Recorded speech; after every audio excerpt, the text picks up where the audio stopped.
And that was the first time in my life I told him, I said, bro, I don't know for sure, but I'm having those feelings like my faith is wavering.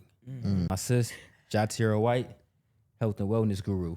And I'm glad I got her here today, because today we're gonna get into something a little bit more personal, a little bit more just intimate.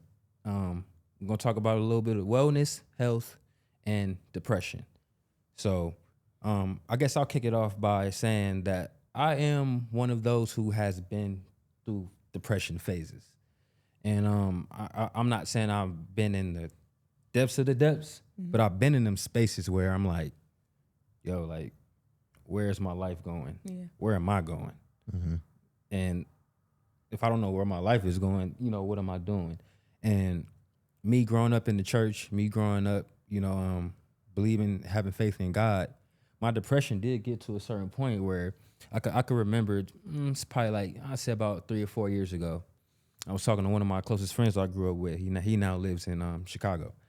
And so he called me actually. It was crazy. He called me, and it was I believe it was God, because he's one of those friends that I lean on for different conversations. So he called me, and he's just like, yo, I was just thinking about you, and you good, you all right? And I just told him, I said, ironically, bro, no, I'm not good.